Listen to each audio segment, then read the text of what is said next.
Good to go. Good morning, everybody. It is 11:05, Tuesday, April 8th. You are in the council chambers, Wausau Waterworks Commission meeting. We have a full quorum here today. We have everyone in attendance. Sorry, I was a little bit late. I wasn't watching my clock. Approval of the minutes is our first item on the agenda today. Would entertain a motion. Robinson and Jean seconds. Any comments, corrections?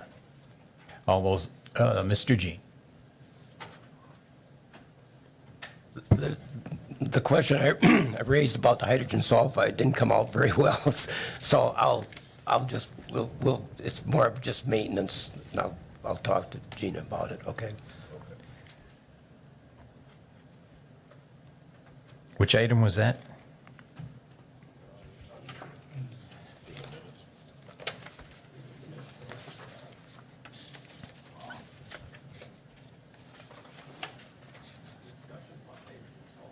Oh, I see it.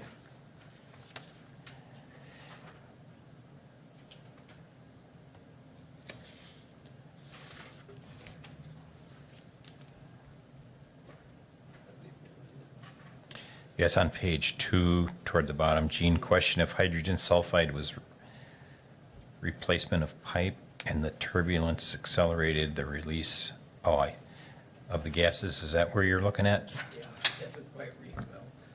Yeah, do you want anything changed on that, Joe? Do you want some? It was a question about what potentially was causing the release of hydrogen sulfide.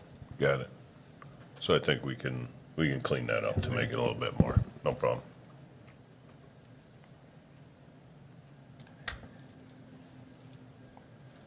Okay, so with that correction, would we approve? We have a motion to approve the minutes and a second. All those in favor? Yes, sir. The motion would then incorporate that discussion, because the discussion took place after the motion, but I would ask that my motion to approve would be subject to the adjustments for the discussion relative to the hydrogen chloride. Okay, that makes sense. Do we, so is that clear enough to vote on? Okay. All right, all those in favor with the corrections or with the adjustment to indicate what is causing that turbulence, signify by saying aye. Aye. Any opposed? All right, that passes. Item 2 is the director's report on utility operations. Go ahead, Eric. Thanks. So, had some items here. One was discussion or just kind of an update on the federal funding allocations. I think that came through. Jim might have mentioned to have something on here so we could discuss that. The second one is an update on the funding for the lead service line from the DNR. And we have started discussions again at the utility about asset management software, which I think we will be putting in the capital budget for 2026. So I wanted to make sure that the commission was aware that our CIP process, capital budget process, will be beginning here in the next couple of weeks. So, yep.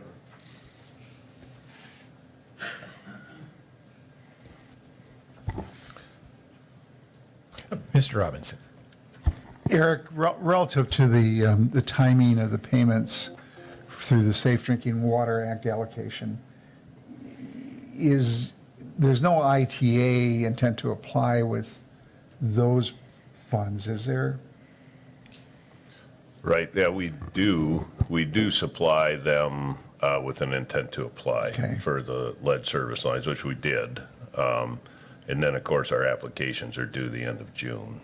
And so the applications are awarded, and then is the problem just the sequential processing of things in a timely manner? It's the closing of the loans, yeah. So like in 24, let's see. So in 23, I'm sorry, we applied for the 24 funding for lead service lines. That funding list came out in September, October of 23. where we were awarded, or at least obligated some funds, right? Awarded. And so then we finalized uploading all of our documents at that point. And we still haven't seen those 24 funds yet, or even got a closing on those. So the city is carrying those costs, and we continue to carry those costs. And that project's been completed now since late November of '24. The mayor has been in touch with state senator, our state representative. Both of their offices have reached out to the DNR. I've reached out to the DNR leadership directly. I keep getting pushed off week to week. It'll be ready next week and we'll give it to you. But the last contact I had with them was on Friday of last week. And we continue to have conversations, as the mayor does, with the senators and the representatives. But this is a real problem because this year in '25, we're asking for $15 million, 6 of it is loan. We're already moving ahead with the project. We probably have $400,000 in work that's done already for '25. I don't even have a closing for '24. And when I asked them about the '25, they haven't even started working on them yet. So, and when we get into construction starting here in the next couple of weeks, I would say that we're going to be about $1 million a month of work being done. So that's going to be a real problem for the city to carry those costs. So what level have you raised this to within the agency? All the way up to finance leadership and others. I mean, there's no secretary that's, yet. Well, they have an intern or a acting secretary. Interim? Again, we don't Yeah. really have a secretary, but everybody up in leadership is aware of Wausau's issues.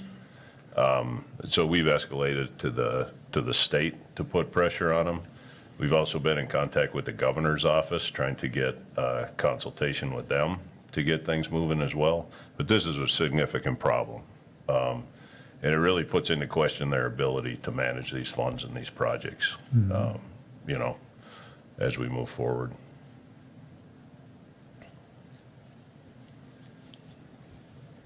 Mayor? Yeah, we're at a decision point here pretty soon because we will not be able to sustain $1 million, $1.2 million, $1.3 million a month on 2025 if we don't have some resolution soon. Just don't have it. Yep. And they know that. I don't believe we're the only city that's having the issues. No, this is it's a statewide issue. There are other municipalities who don't have their '24 funding. I think we're down to maybe less than a handful of them, us being one of them. Right now, we just, we have all of our paperwork in for '25. We just need the DNR, their staff, to start reviewing all of that documentation and get us that closing date for the '25 as well. But, yeah. It's a concern. But I guess the last 2 weeks, it's been, we've been burning up the phones. We're trying to get as much attention on it as we can. We're trying to work within the system as much as possible. We're at the point where we're now working a little bit outside of the system to try to bring some pressure on them to see our plight right now. All right. What else you got on the report? Any other questions? Mr. Jean? Have we received any payments, or is it in full? that we Correct, yeah, do? we haven't received anything, yeah. So when we get a closing schedule, it'll be 6 to 8 weeks before we actually close on those loans.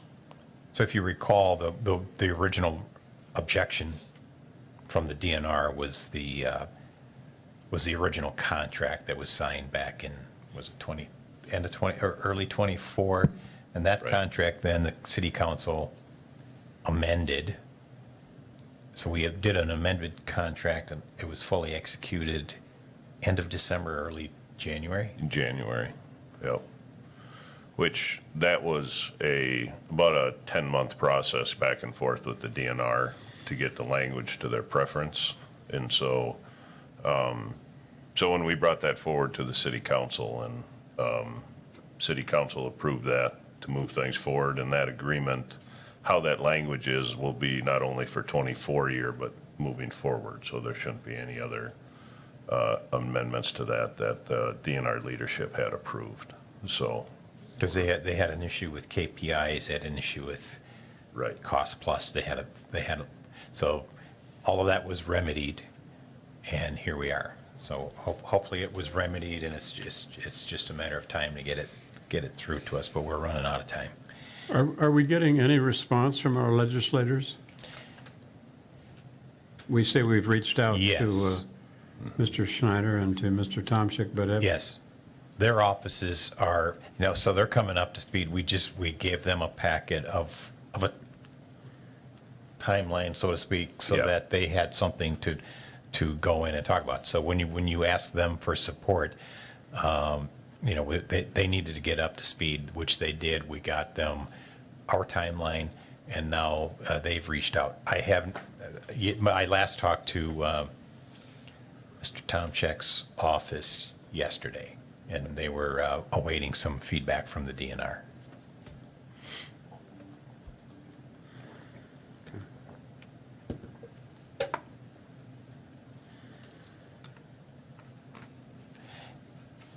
Anything else on that, or anything else in the director's report? Mr. Force. I had asked Eric about our rain barrels, whether we plan to go ahead with that this year or if we're not going to do it, and I didn't get an answer. Yeah, thanks, Jim. We, at least in my recollection, we had talked about it every other year. We did them last year. Oh, okay. And so I would anticipate us taking a look at that again in 26. I think one of the things that we found, because we've done it, I think it's 3 different years now, is that, kind of having the rain barrels on sale during that early springtime, when people are starting to think about spring and planting and stuff, yeah. So we would actually probably have to start that process in February and kind of do the advertising, but then get them handed out, kind of before the Memorial Day weekend when everything kind of gets, so yeah, apologize for not getting back to you earlier on that, Jim. And Mr. Force, there are a handful left from last year. If there's somebody looking for one, they can still get them, but we're not running the promotion like we were.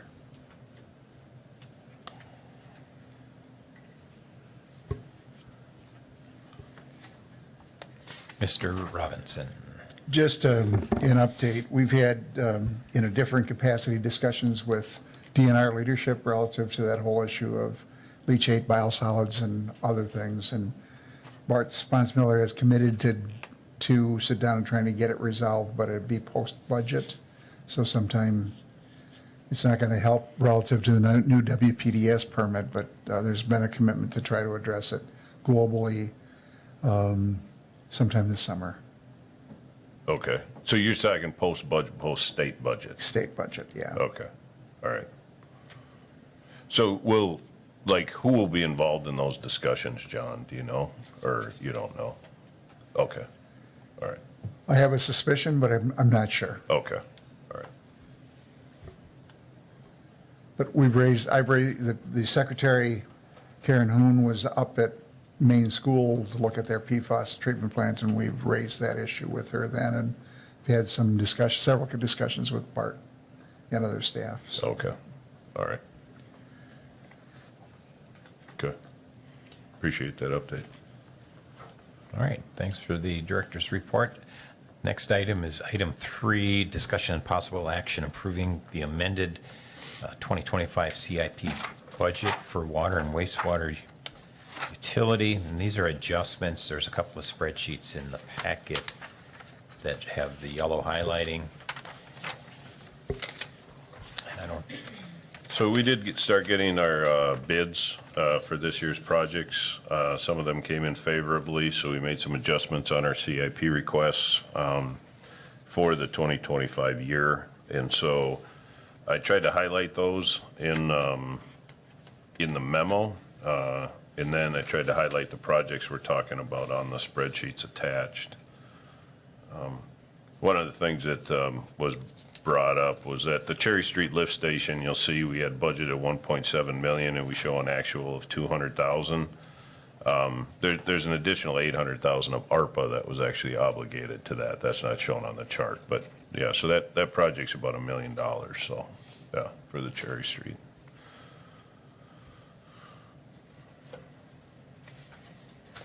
Mr. Eric, Forrest. when it shows up zero, what does that mean? When the budget is 221,000, the actual zero, that's the Second Street in DeKalb. Right, so what happened? What happens? Yeah, what happened there is that funding is actually coming from a TID.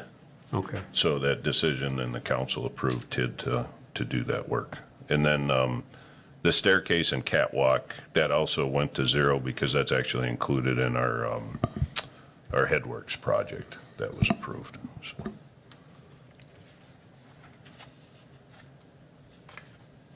Mr. Jean.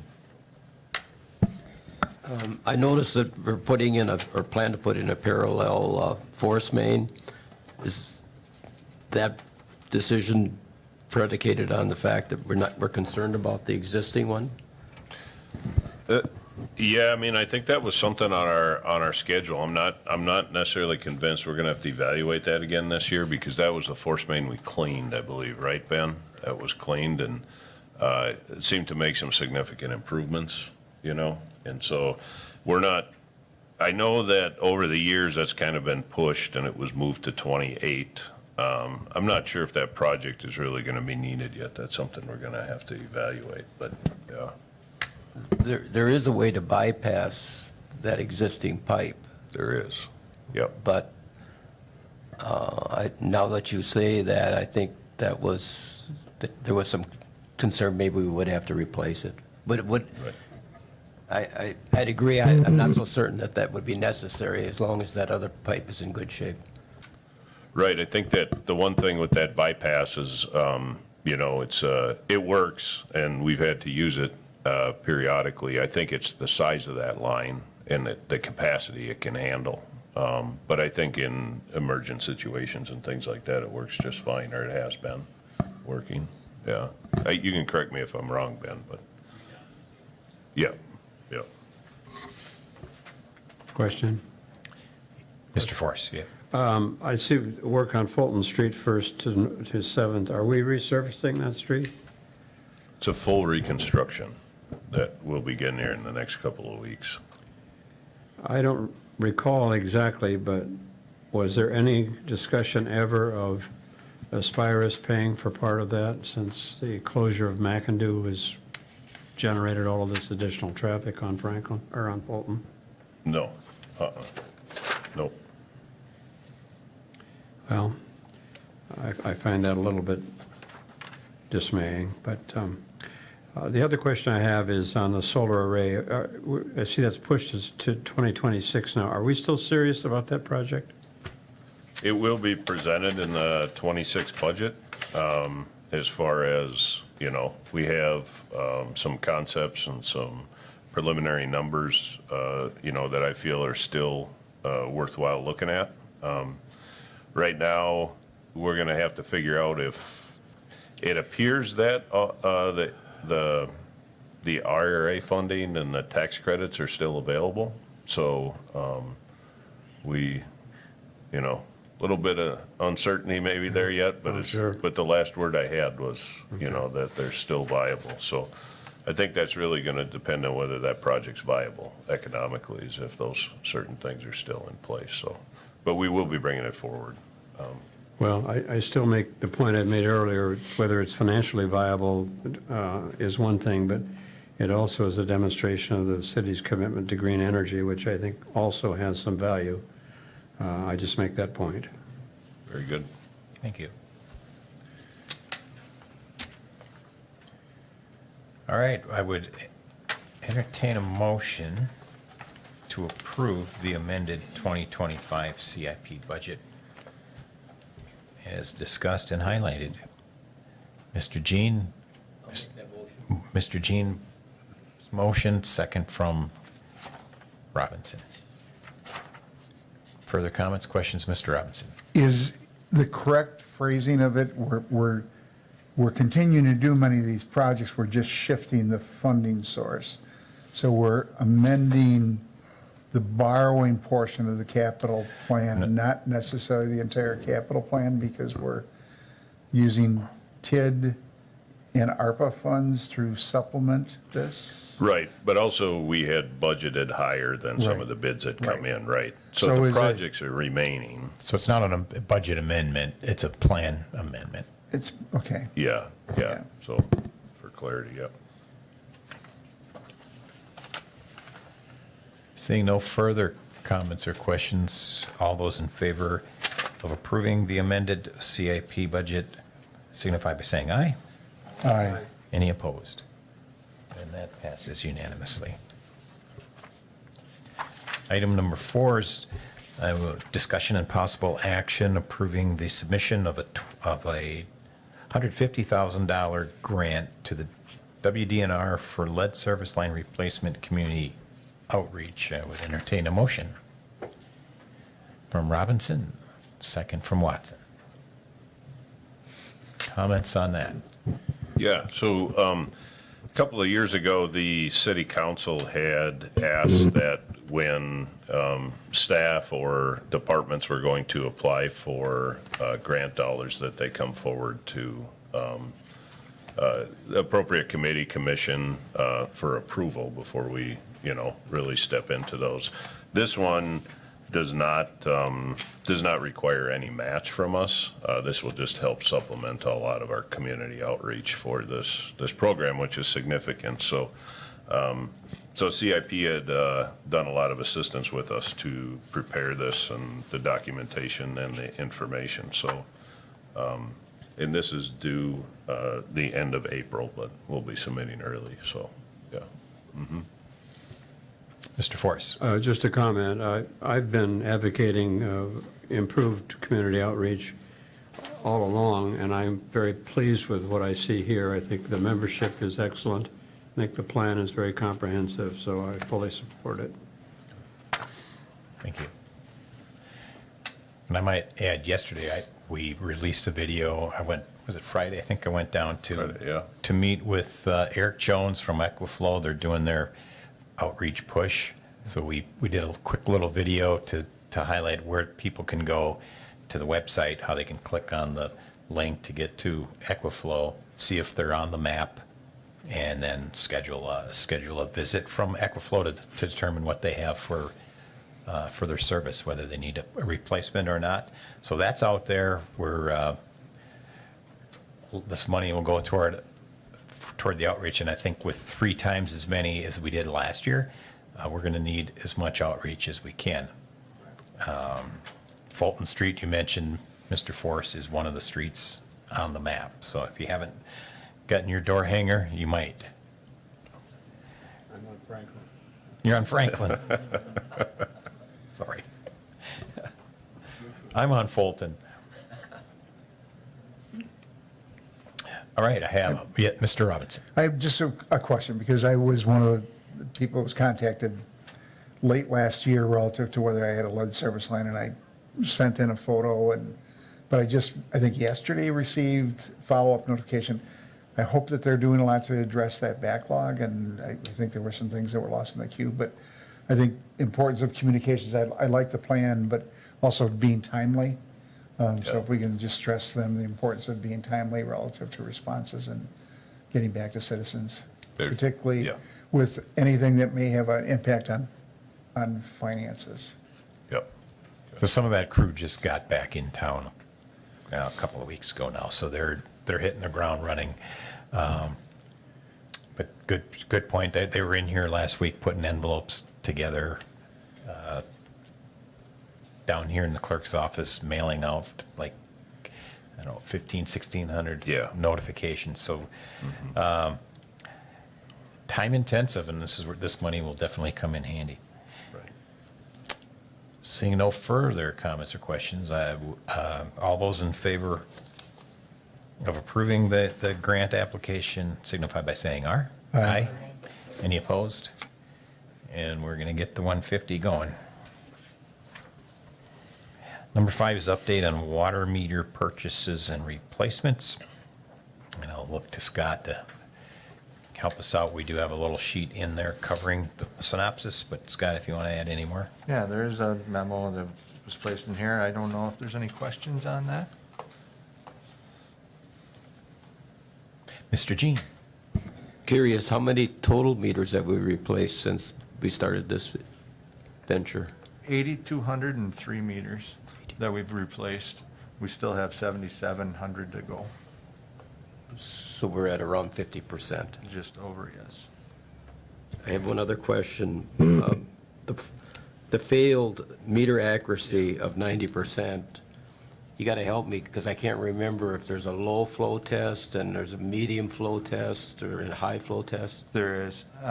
Most of them fail the low flows, so the mechanical meters will wear out and then not move with the low flow going through them.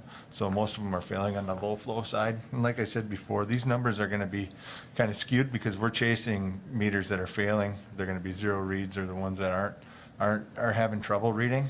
So right now, that's what we're chasing mostly. We'll get more of a section or a meaningful section when we get into lead surface line replacements and when we do 1,500 of regular meters in the next couple of months. When it's low flow, what is it tested at? 1 gallon a minute or, 1 cubic foot. a minute? Excuse me, 10 cubic feet is what they run through it. So at 15% rate. So the flow rate is like 15%. I would have to look at the gallons per minute. Oh, okay. Well, I know what a cubic foot is. I mean, gallons, but, so when it sits, it's less than 90%, is it 88 or 87? They are all over the board. Most of them are zero at low flow, but we do have a lot that test at 50, at 70. I can supply a spreadsheet, or we can put it in next month on the testing results. We're categorizing all of the test rates on this spreadsheet, so we have an accurate reading of what we're looking at. Okay. I guess, would there be people getting obviously higher bills? Have we noticed that? And is there people saying, what the hell happened? Yes, we have some of that. Okay. yes. I would say more than some, but yeah, we're getting the calls for sure. And, you know, if we did have somebody's meter that wasn't, that wasn't reading at all, right? I believe the PSC allows us to go back 2 years on that. We have not been doing that, but we have been going back, was it 1 quarter or 2 quarters, I believe, for. On the recouping. recent ones. On the yes, recent ones, Recent yeah. fails, yeah. Yeah.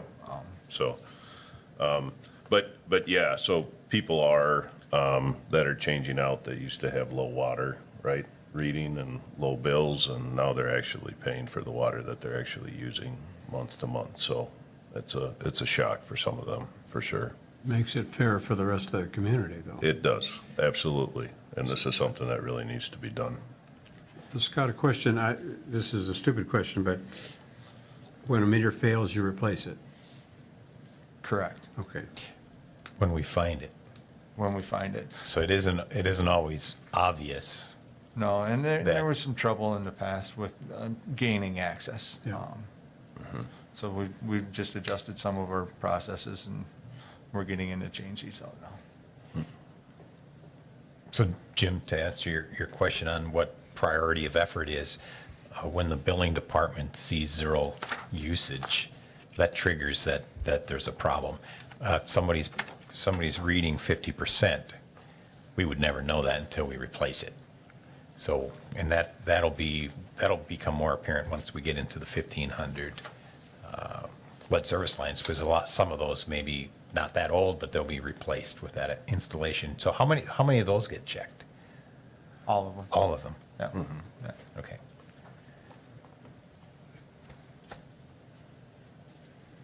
Anything further? All right, thank you, Scott. Item 6, Wausau Water Wausau Wastewater awarded the 2024 Facility of the Year Award. And I think there's a picture back here where we went, I think Brad Wentland went down and was able to accept the award at the conference. I forgot where it was.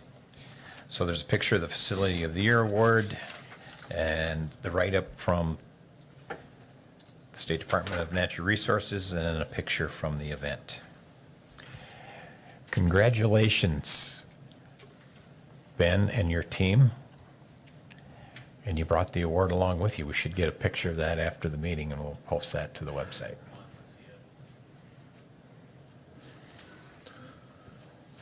So I think, just a shout out, I think, to the wastewater facility staff. You know, we approached this endeavor starting back in 2016 with the new wastewater treatment facility planning, all the way through construction. During that time, it was very disruptive, taking down some of those processes, but they maintained compliance through all of that, working through that.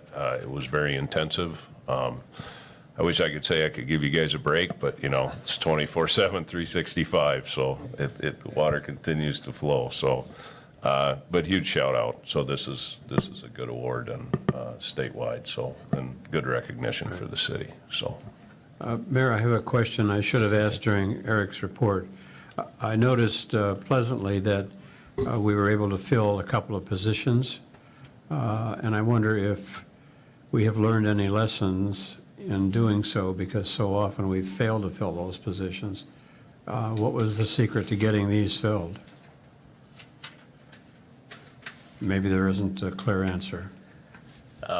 Is there a good answer, clear? Well, we've had to adjust our job descriptions to fit with today's market, Okay, the availability of qualified individuals.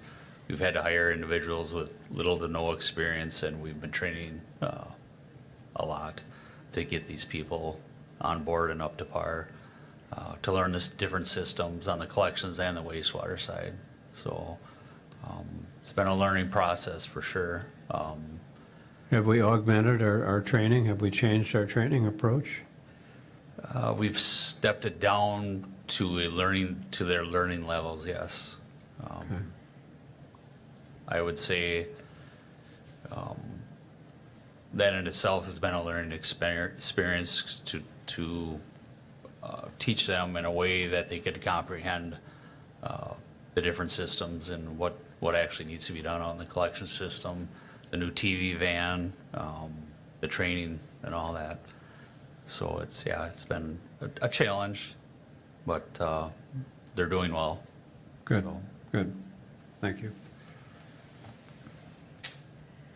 I would say that, you know, when we look at these positions, because within our pay scale, we're not hiring people that have experience and that have this training yet. We're really hiring people based on their aptitude to learn, maybe, you know, some of their other skills that they have. And then, so, as Ben said, we really have learned that we have to kind of meet them at their level when they come on, and it has been a challenge for some of our staff, obviously, who are well trained and have this. But we've also had a pretty significant turnover at both the water and sewer utilities. So our workforce is younger, less experienced, and I think both groups have done very well adapting to that and moving us forward. So.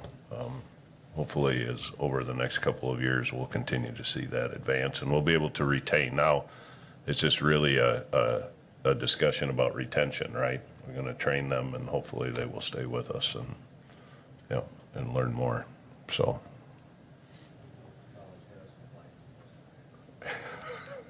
That's right. Let's not go down there. So we did a video maybe a month ago highlighting our water crew on the line breaks that we had this year. We had quite a few line breaks. Scott's department was out there. We had one on you see the gravel ripped, or the street ripped up over here, corner of Grant and I guess that's 4th. it was midnight, and those guys were out there. It was 16 below zero, and they were there 5 hours getting that water back on. So tremendous effort.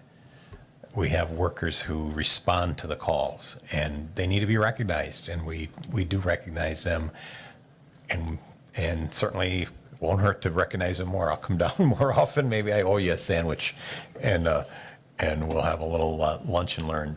Teach me something. But they did a great job. I saw them out there a lot of times this year, and a lot less snow cover early on with severe dips in the weather. Caused more breaks than we're normally accustomed to having to deal with. Some pretty cool equipment down there too. So when you do get your tours down there, have them show you that. It's worth looking at. All right. Anything else for the good of the order?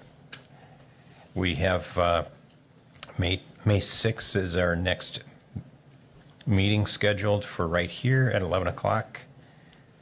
And I would entertain a motion to adjourn. Motion from, got a fight on our hands from Forrest, second by Robinson. All in favor of adjournment? All right, see you later.